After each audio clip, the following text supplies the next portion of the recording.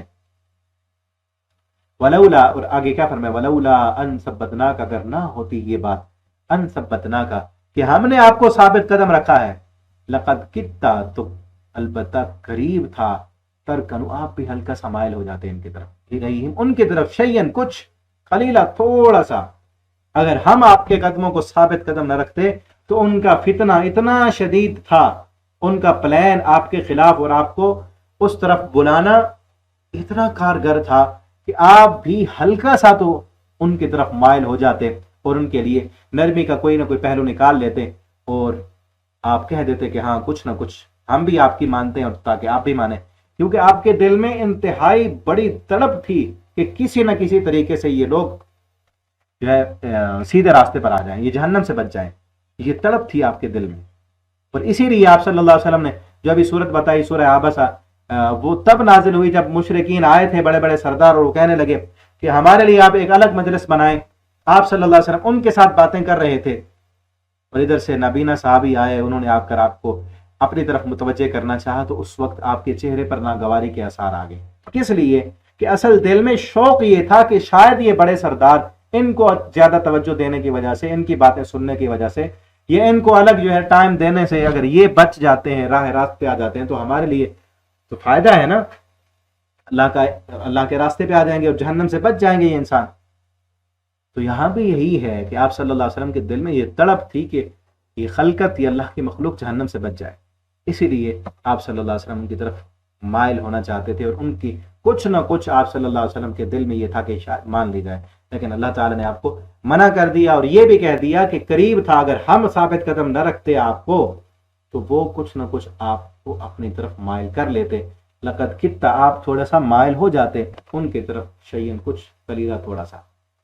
نبی کریم صلی اللہ علیہ وسلم سے بڑھ کر کائنات میں عظیم ہستی کوئی نہیں ہو سکتی، تو باطل کا پروپیگنڈا پلان اتنا بڑا سخت تھا کہ آپ پر بھی اثر انداز ہو جاتا اگر اللہ تعالیٰ ثابت قدم نہ رکھتے۔ تو ہمیں کیا کرنا چاہیے؟ ہمیں تو اس سے زیادہ اللہ کی رحمت کی ضرورت ہے نا، اللہ کی مدد کی ضرورت ہے۔ جب ہم دین کا کام کریں، جب ہم لوگوں کو اللہ کی طرف بلائیں، تو تب ہمیں اللہ کی رحمت کی ضرورت ہے، اللہ کی مدد کی ضرورت ہے۔ ہر وقت اللہ سے جو ہے مدد مانگتے رہیں کہ اللہ تو ہمیں اپنی رحمتوں میں رکھ، کہیں شیطان پھسلا نہ دے، کہیں بہکا نہ دے، کہیں باطل کے فتنے ہمیں غلط ٹریک پر نہ لے جائیں، ہم سمجھ رہے ہوں کہ ہم دین کا کام کر رہے ہیں اور شیطان نے ہمیں غلط لائن پہ لگایا ہوا ہو تو سارا کام ہی خراب ہو جائے گا۔ جس طرح کئی لوگوں کو کلمہ بھی پڑھتے ہیں، ان کو شرک پہ لگایا ہوا ہے اور وہ سمجھتے ہیں کہ ہم نیکی کر رہے ہیں، کئی کو بدعت پہ لگایا ہوا ہے، وہ سمجھتے ہیں کہ ہم نیکیاں کر رہے ہیں، حالانکہ شیطان نے ان کو غلط راستے پہ لگا دیا ہے۔ اس وقت ہمیں بہت زیادہ اس بات کی ضرورت ہے کہ ہم ہر وقت اللہ تعالیٰ سے دعائیں کرتے رہیں، اللہ سے اللہ کی رحمت مانگیں کہ اللہ تو ہمیں شیطان کے شر سے، شیطان کے فتنے سے محفوظ رکھ، تاکہ ہم تیرے راستے پر، تیرے صراط مستقیم پر رہیں، اور ہمیں وہ پھسلا نہ دے، ہمیں باطل کے فتنے پھسلا نہ دیں، ہمیں کسی ٹیڑھی لائن پر نہ لے جائیں، ہم سیدھے رہیں۔ اسی لیے ہر نماز کی ہر رکعت میں اہدنا الصراط المستقیم، یہ دعا بتائی گئی ہے کہ اللہ سے سیدھا راستہ کا سوال کرو، اللہ سیدھا راستہ دکھا، اس پہ چلا، اس پہ جما، اس پہ استقامت دے اور اس پر موت عطا فرما، ہمیں موت بھی سیدھے راستے پر ملے۔ قریب تھا کہ آپ بھی تھوڑا سا مائل ہو جاتے، اگر مائل ہو جاتے تب کیا ہوتا؟ اذن، تب لأذقناک، ہم ضرور چکھاتے آپ کو ضعف الحیات، دگنا عذاب، دگنی سزا دنیا کی، ضعف الممات، اور دگنی سزا موت کے بعد موت کی۔ آپ صلی اللہ علیہ وسلم کو بھی تنبیہ کی گئی ہے کہ باطل کی طرف مائل ہونا اتنا بڑا گناہ، جبکہ آپ صلی اللہ علیہ وسلم پر تو اللہ کی رحمت تھی، آپ کا اس طرف جانا نہ محال ہے، لیکن پھر بھی جس طرح نبی کریم صلی اللہ علیہ وسلم کی بیویوں سے کہا گیا نا، اگر تم میں سے، یا نساء النبی لستن کاحد من النساء ان اتقیتن، اے نبی کی بیویوں، تم جیسا کائنات میں تم جیسی اور کوئی عورت نہیں ہے اگر تم متقی رہو۔ اور اگر پھر وہاں کہا گیا اگر تم سے غلطی ہو گئی تو تمہیں دنیا میں بھی دگنی سزا ملے گی، آخرت میں بھی دگنی سزا ملے گی۔ کیوں؟ کیونکہ تمہارا مقام بہت اونچا ہے، تمہارے شایان شان نہیں یہ کام کرنا۔ ہوتے ہیں نا، عربی کا ایک مقولہ ہے الکبائر للصغائر صغائر والصغائر للکبائر کبائر، کہ بڑے گناہ ادنا بندوں کے لیے ادنا ہو جاتے ہیں، اور ادنا گناہ صغیر گناہ بڑے بندوں کے لیے بڑے بن جاتے ہیں، کیونکہ مقام اونچا ہے، اس مقام کے لائق نہیں یہ کام ہو، اسی لیے کہ آپ صلی اللہ علیہ وسلم کا مقام اونچا ہے، اسی طرح آپ کی بیویوں کا مقام اور شان اونچا ہے، ٹھیک ہے نا۔ اذا لازقناک ضعف الحیات، اور یہاں سے یہ بھی معلوم ہوتا ہے کہ اللہ رب العالمین اکیلے بادشاہ ہیں، وہ اکیلے حاکم ہیں۔ نبی کریم صلی اللہ علیہ وسلم کی شان پوری کائنات میں سارے انسانیت میں سب سے اعلیٰ ورفع ہے، پوری انسانیت پہ آپ سے بڑھ کر کسی اور کا بقاب نہیں ہے، لیکن آپ کا بقاب اللہ سے کب ہے؟ وہ رب ہے، محمد صلی اللہ علیہ وسلم شاہ عرب ہیں، آپ الہ نہیں ہیں، آپ اللہ کی صفات کے مالک نہیں ہیں، ٹھیک ہے نا۔ دیکھیں قرآن پڑھ کے دیکھیں، اللہ تعالیٰ نے آپ کو بھی تنبیہ کی، یہ ہمیں سمجھانے کے لیے کہ نبی کریم صلی اللہ علیہ وسلم سے بھی اگر غلطی ہوتی، ہم نے آپ کو بھی ڈانٹ دیا، ہم ان کو بھی سزا دیتے۔ اگر آپ کے علاوہ کون دنیا کی ایسی شخصیت ہو سکتی ہے کہ جس سے غلطی ہو، جس سے شرک ہو، جو اللہ کی نافرمانی کرے اور غلط راستے پر چلتا رہے اور ہم اسے چھوڑ دیں؟ اسے تو ناممکن ہے نا۔ جب کائنات کے سب سے عظیم انسان، جن کو نبی اللہ رب العالمین نے اس پوری کائنات کا سردار بنایا ہے، ان کو تنبیہ کر کے فرما دیا کہ اگر آپ سے بھی غلطی ہو جاتی، بالفرض محال اگر ہو جاتی، تو ہم آپ کو بھی سزا دیتے، تو ان کے بعد کائنات کا کون سا ایسا شخص ہو سکتا ہے کہ جس کی غلطیاں بھی ہوں، جو نمازیں بھی نہ پڑھے، جو غلط راستے پر ہو، جو حرام خوریاں کرتا رہے، اور اس کو صرف اس وجہ سے آخرت میں جنت مل جائے کہ وہ فلاں کی نسل سے ہے، وہ پیروں کی نسل سے ہے، اس وجہ سے اس کو جنت مل جائے، تو بالکل ناممکن اور محال سی بات ہے نا۔ لیکن آج ہم دیکھیں کئی جاہل لوگ نہ نماز پڑھیں گے، نہ قرآن پڑھیں گے، نہ دین کا کوئی پتہ، اور ہے پہنچی ہوئی سرکار، یہ جی فلاں کی نسل سے، یہ پیر صاحب کے بیٹے ہیں، پیر صاحب کی فلاں ہے، یہ پیروں نے پتہ نہیں کیا کیا ہوا ہے۔ اور کئی نبی کریم صلی اللہ علیہ وسلم کی جو اصل اولاد ہے وہ تو ہیں، ان کا مقام اور مرتبہ ہے، کئیوں نے اپنے خاندان ہے کوئی اور بنایا ہوا ہے اپنے آپ کو سید سردار، کہ ہم آپ کی اولاد سے ہیں، آپ کی اولاد سے ہو تو اس کا شان ادا کرو، حق ادا کرو، بغیر عمل کے تو کچھ نہیں بنے گا نا۔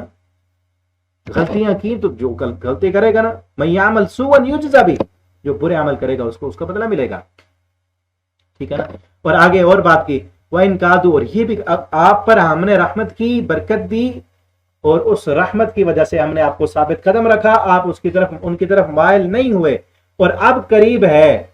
کیا، لَيَسْتَفِزُّونَكَ مِنَ الْأَرْضِ، کہ وہ ضرور پھسلا دیں گے آپ کو زمین سے۔ کیا مطلب کہ اس زمین سے اب آپ کو نکال دیں گے، کیونکہ آپ ان کی طرف مائل نہیں ہوتے، آپ ڈٹ گئے ہیں اللہ کی توحید پر، آپ نے کہا لا الہ الا اللہ، اللہ کے علاوہ کوئی الہ نہیں، کوئی مشکل کشا نہیں، تمہارے باطل معبود ان کو کچھ نہیں دینا، یہ کچھ نہیں کر سکتے۔ وہ کہتے تھے ہلکا سا مائل ہو ذرا، ہمیں بھی جو ہم کرتے ہمیں بھی کرنے دو، ان کا انکار نہ کرو، ہم بھی آپ کے رب کے ساتھ آپ کی دعوت کو مان لیں گے۔ آپ نے جب ان کا کھلے لفظوں میں انکار کر دیا ہے تو اب کیا ہوگا، اب آپ کو یہ آپ کی زمین سے پھسلا دیں گے، نکال دیں گے، یہاں سے آپ کو مکہ سے نکال دیا گیا، آپ کو یہاں سے لیخرجو کا، تاکہ نکال دیں آپ کو منا اس زمین سے، وَإِذَنْ، اور تب یاد رکھیں، اب یہاں یہ نہیں ہے کہ ہم آپ کو نہیں نکلنے دیں گے،